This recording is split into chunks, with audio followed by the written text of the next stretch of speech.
Palmeiras vence o clássico diante do São Paulo. No finalzinho do jogo, Vitor Roque mostra o seu valor e chega ao terceiro gol seguido em 3 jogos. São Paulinos reclamando de VAR, onde o Palmeiras foi ajudado ou o São Paulo teria sido roubado porque a linha foi traçada mais para frente, mais para trás. E mais uma vez, time pequeno é o do São Paulo, jogando com a bunda lá atrás, querendo perder de pouco ou até mesmo empatar, já que eles comemoravam 6 empates como invencibilidade no Campeonato Brasileiro. E para falar de gramado e arbitragem, o time pequeno sempre vai acabar reclamando disso quando não tem a menor capacidade de vencer o time grande. Vamos aí pro vídeo pra gente discutir. E tem coisa que o Palmeiras precisa mudar e o torcedor vai reclamar comigo porque eu vou estar sendo muito crítico a um jogador que tá há muito tempo no Palmeiras. Bora pro vídeo.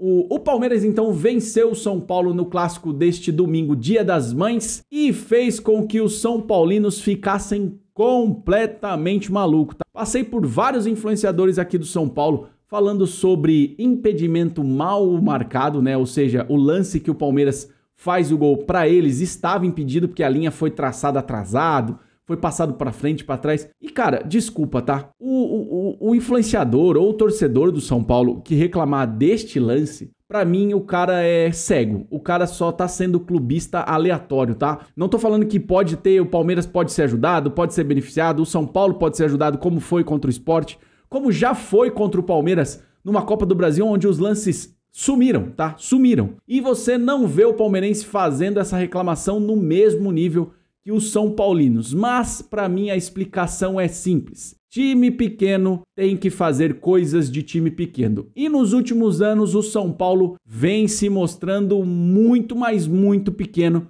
diante do Palmeiras. Desde o começo do jogo, o goleiro Rafael e os zagueiros do São Paulo faziam cera para bater o tiro de meta, para bater os laterais próximo à área do seu próprio time. O Palmeiras foi amassando o São Paulo, só que não conseguia concluir a gol. Muito também porque o São Paulo colocou ali um ônibus na frente do gol, colocou ali 4 zagueiros, né? Tava até com 2 laterais jogando numa formação que o palmeirense abomina quando o Abel Ferreira inventa essas modas. O São Paulo foi para não perder o jogo, foi para manter a sua invencibilidade. Ô torcedor São Paulino, vamos aqui conversar um pouco mais de perto. Invencibilidade com 6 empates, é isso que o São Paulino tá comemorando? É por isso que eu falo que o São Paulo vem se apequenando ou se tornou um time pequeno nos últimos anos, porque para mim o São Paulino sempre teve ali, né, o orgulho de dizer que era o maior campeão brasileiro, que era o maior campeão da Libertadores, que ganhou o Mundial, e hoje vocês estão comemorando 6 empates no Brasileirão como invencibilidade, jogando com um time que não consegue propor jogo, só joga no contra-ataque e pagando salários altíssimos para jogadores como Lucas,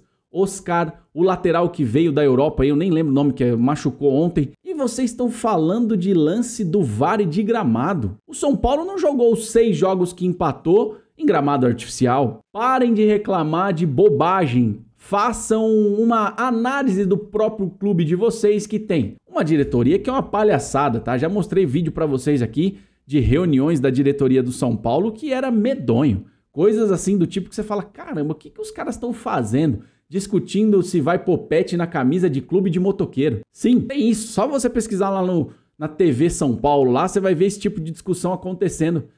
Na diretoria, nos conselheiros do São Paulo. E aí vem vários influenciadores, Velho Tricolor, Barolo, Gugu São Paulino, os caras falando de favorecimento ao Palmeiras num lance de impedimento, onde o gol do Vitor Roque estaria impedido. Assim que a câmera mostrou o lance, já dava para ver claramente, mas muito claramente, que o Vitor Roque estava mais para trás em relação ao zagueiro do São Paulo. É só você olhar a linha da área e tentar traçar uma reta até onde estava o Vitor Roque. Não tem muita dificuldade em fazer isso não. Mas aí é aquela questão assim, ó, vamos reclamar de qualquer coisa porque nosso time é ruim. A gente não pode falar mal do São Paulo porque o Palmeiras que é o beneficiado, é o protegido da CBF. E aí viu o Barolo falando uma fala das mais idiotas possíveis, que é a Leila manda na CBF, a Leila comanda a CBF. Ô Barolo, por favor, irmão, por favor. Se a Leila comandasse a CBF, o Palmeiras tinha feito o São Paulo ser excluído da Copa do Brasil quando as imagens sumiram. O Palmeiras tinha feito várias e várias coisas para que o São Paulo fosse tirado das competições. O Palmeiras vive no fluxo de uma CBF que é uma confusão como o São Paulo vive. A arbitragem no Brasil é uma bagunça. Vai ajudar, vai beneficiar, vai atrapalhar, vai prejudicar? Sim, a todos os times. Como acontece em toda rodada, toda rodada. E aí quando tem um lance claro, óbvio, vocês vão falar de atrasar o velho tricolor, que pra mim, coitado, né? O cara não consegue, né, discutir duas palavras sobre futebol. O cara falou que atrasaram o frame, né? Que ele não sabe o que falar frame. E aí você fala, caramba, velho, é isso que o torcedor São Paulino tá ouvindo? Aí o torcedor palmeirense, eu fico aqui, cara, dando risada e feliz da vida. Quando o nosso rival, né, que eu sempre trato o Corinthians como o maior rival do Palmeiras, porque os jogos são sempre mais problemáticos, são jogos mais legais de assistir e tem aquele clima de rivalidade gigantesco. E pra mim o São Paulo é inimigo. Pra mim o São Paulo é inimigo desde o começo lá, quando tentou roubar o Allianz Parque. Quando o Palmeiras fez jogos para salvar o São Paulo do segundo término do possível São Paulo na época. Fez um jogo para arrecadar dinheiro para um time minúsculo.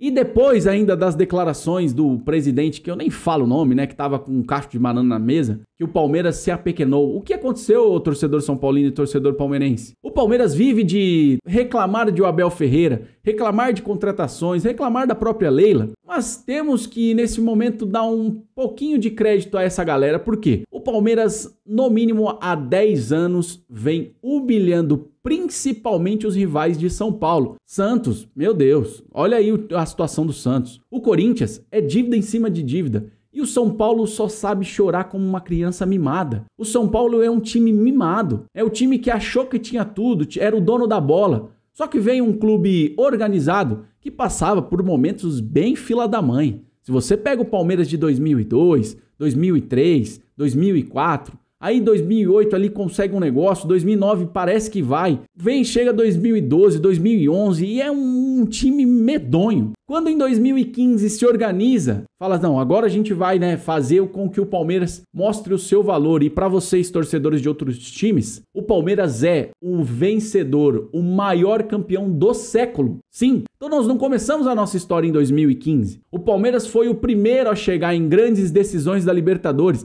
antes de São Paulo, de Santos, de qualquer outro time brasileiro. Então nós não nascemos em 1990 como o Corinthians. Nós não nascemos por causa do Pelé, como o Santos sempre diz. Nós não nascemos por causa do Raí ou por causa dos 3 mundiais de 93, de 92, do São Paulo. O Palmeiras nasceu desde o começo do futebol aqui, principalmente no estado de São Paulo, e também no Brasil, onde o Palmeiras era protagonista desde o começo. Desde a sua criação, o Palmeiras era protagonista. E aí, nos últimos anos, é só um resumo de São Paulo e Palmeiras, o que aconteceu no jogo deste domingo, onde o São Paulo não queria jogar e o Palmeiras, por tentativa e erro, chegou no gol e saiu vitorioso com muito, mas muito mérito, e merecia, tá? Por mais que muita gente tenha pego aí os números de chute a gol, que o São Paulo teve 2 e o Palmeiras teve 1, finalizações no gol, é só assistir o jogo e não ser completamente cego para ver que o Palmeiras dominou o jogo do começo ao fim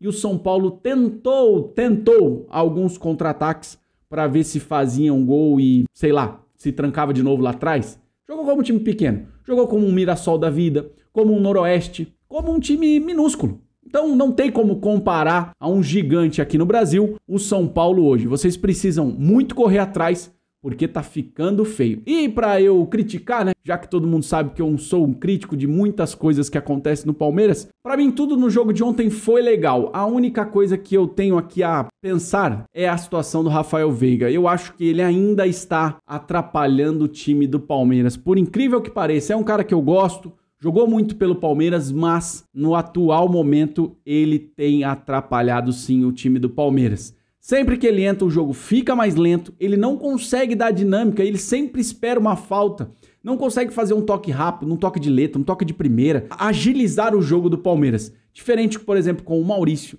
com o próprio Emiliano Martinez, o Giai consegue fazer com que o jogo do Palmeiras acelere. Mas para mim o Rafael Veiga vive um momento de fim de ciclo para mim. Tá? Não é aquele fim de ciclo de raiva como a gente teve com o Rony, mas é um momento complicado. Então para mim chega-se ao fim de uma era de Rafael Veiga no Palmeiras e é hora de dar espaço para essa galera mais nova para o Palmeiras poder jogar bem e jogar com fluidez. É isso. Um jogão do Palmeiras em cima de um rival clássico e aonde quem ganhou foi quem jogou bola, não quem ficou reclamando e quem ficou jogando lá atrás como time pequeno. Um abraço e eu